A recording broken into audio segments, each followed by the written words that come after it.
Okay, so we've kind of completed our discussion of 1D plasticity for the bar. And now we want to use some of those discussions and extend that to a general 3D framework for plasticity. So in this particular lecture, we're going to focus on some of the setup and then kind of finish up with the yield function. And then we'll save things like the flow rule for a subsequent lecture. So I just want to say at the outset that we're going to use the same approach for this general case as we did for the 1D case. So what was the first thing that we did in the 1D case? Well, if you remember, the first thing we did was a strain decomposition, and that's what we're going to do here.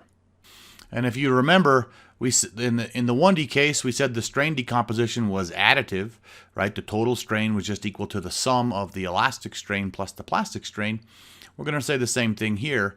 And of course, that means that we're in the small strain regime.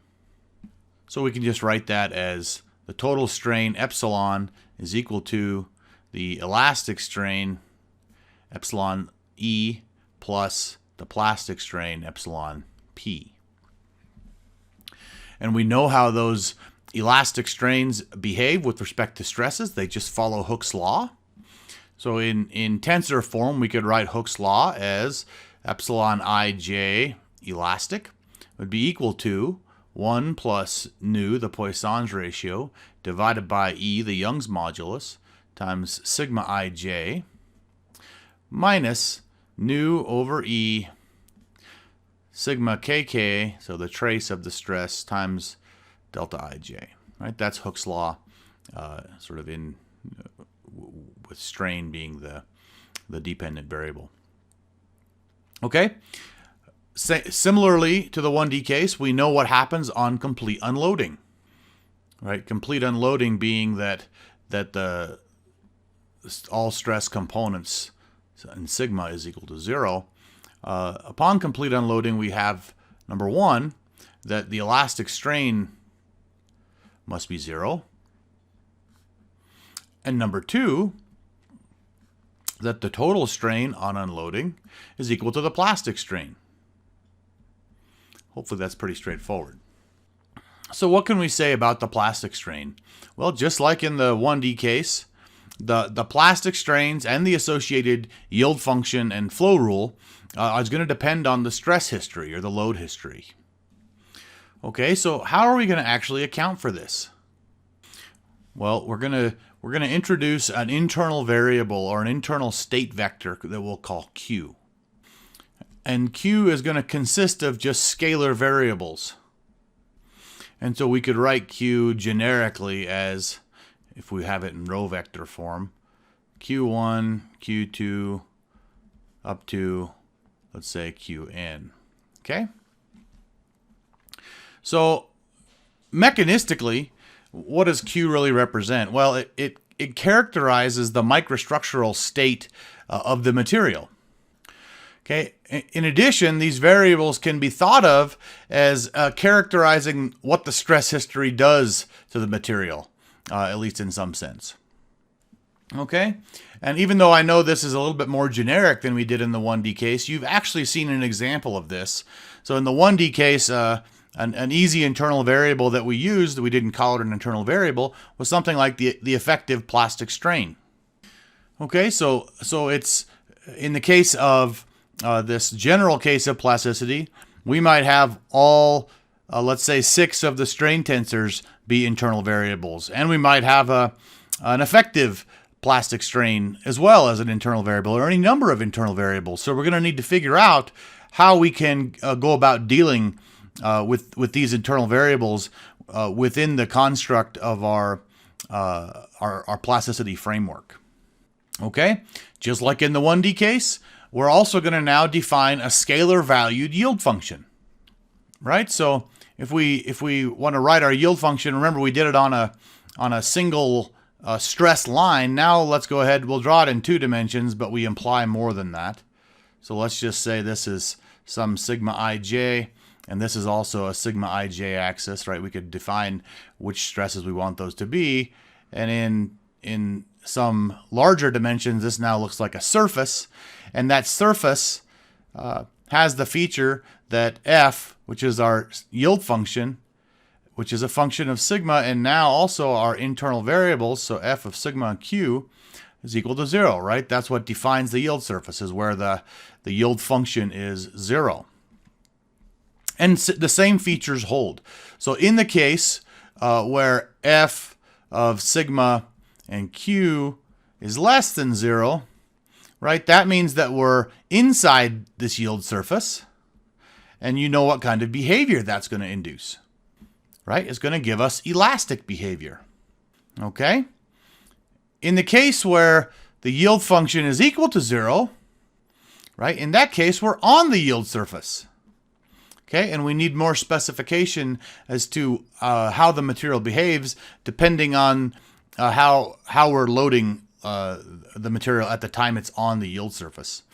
And then if we write that f of sigma and q is greater than 0, right, we know that that's not possible, because if we can't exceed the yield surface. We can shift it, we can expand it, but we can't just go outside of it. So this is not possible. Or if you like, it's inaccessible. Okay? So now we can go ahead and summarize the behavior of the yield function. So if we summarize the behavior, we're going to look at, if you remember, there was those specifications on when we're on the yield surface, that there's certain conditions under which we consider plastic deformation to take place, others where we consider elastic behavior to drive the constitutive law. So in this case, here's our summary. Okay, so in the case we have the elastic case, right, and we know that's when the yield function f is less than 0, right? That's clear. The less clear feature is what happens when we're on the yield surface. Okay, and that's going to occur when f of sigma and q is going to be equal to 0. And we can have three possible conditions. The first is we could have unloading. What does that look like? Okay, so let's draw a picture of our yield surface. Here's sigma ij, here's sigma ij, and there's our yield surface. Somehow looks like this. If this is the point that we're at on the yield surface, okay, then we can define a couple features here. One is that this vector that's normal to that surface, that is the partial of f with respect to sigma, or the gradient of f with respect to sigma, okay, by definition. And you can go, hopefully you remember that from Calc 3, where the gradient of any function representing a level set is always normal to the surface. So that's what we're using here. But if, for example, we had a loading, a d sigma, that looked like this, let's say, so let's call this d sigma. That I'm drawing it as a vector, but it could be more than 2 dimensions, obviously. Okay. In this case, if I were to dot this vector with the gradient, I would get a negative number. It would tell me I'm moving back inside the surface. And so we can say that unloading occurs when the partial of f with respect to sigma dotted, although it's really a double contraction because we're talking about tensors now, with d sigma, when that quantity is less than 0, we have unloading, which means that the constitutive behavior is elastic. Okay? What about the second case? Well, in the second case is called what we call neutral loading. Remember, all these cases are f equals 0. Let's draw our picture again. So this is sigma ij. This is sigma ij. And here's my yield surface, something like this. Okay? I'm going to draw the same thing. There's my point that I care about. And coming off that point is a vector defined by the partial of f with respect to sigma. That vector is orthogonal to the surface at that location. Okay?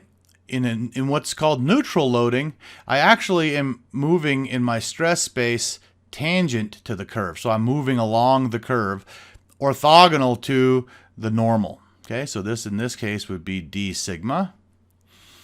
And so you can see that in that case, I'm not moving the yield surface, I'm merely moving on it.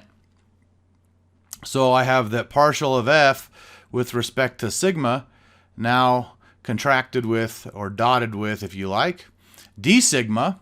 If that is equal to 0, right, that means that we're now orthogonal. The yield surface doesn't change, so I'm still going to have elastic behavior. Okay, why is that? Because I'm moving along the surface in stress space, or moving tangent to it. Okay. Now the last case is the case that we assume is going to happen when we need to think about yielding and plastic deformation. So let's talk about that. Okay. So let's call this third case plastic deformation, or you could call it plastic flow, or you could call it yielding. Right, any of those would describe that. Okay, in this case, let's draw our picture again for our yield surface. There's sigma ij, and here's our yield surface again, whatever that happens to be. Right, there is our partial f with respect to sigma, right, at a 90, and maybe our d sigma is something like this. It takes us, that would like to take us outside of that, the yield surface. So in that case, you can see that the dot product of those two vectors would be positive. So we would say that partial f with respect to sigma times d sigma is greater than 0. Okay, in that case, we have plastic flow, right, or yielding. Okay, and that's when we're going to need to invoke our flow rule and decide, okay, for every increment of strain that we have, how much goes into plastic strain. So hopefully that's fairly clear, and I hope also that you recognize this looks very similar to in the 1D case. So I'll just say recall in 1D, right? We had that partial f with respect to sigma times d sigma is greater than 0, right? That was the condition that would be required to invoke yielding. This looks extremely similar to that, and it means the exact same thing. So let me give you a note, though, on this. So let's think about what this means. If I say partial f with respect to sigma d sigma, right, is greater than 0, that implies, what is partial f with respect to sigma times d sigma? That is df, the change in f, while holding q constant. And now we're saying that that's greater than 0, right? Well, what's the problem? The problem is that, okay, that we know that f always must be less than or equal to 0. So if I'm at f equals 0, and I see that df wants to make now f greater than 0, which we said wasn't possible, how do we accomplish that? How is this possible? Okay, and I'll give you the answer now, and we'll talk about it extensively in the next lecture. But the answer is that then the internal variables must not stay constant during yielding. We have to evolve those, and we can use the fact that they must change to then find out how they have to change, and we can begin to develop our flow rule. So hopefully that was pretty clear. That's our yield function. That's what we're going to use to decide whether or not we need to invoke the flow rule, and then we move from there.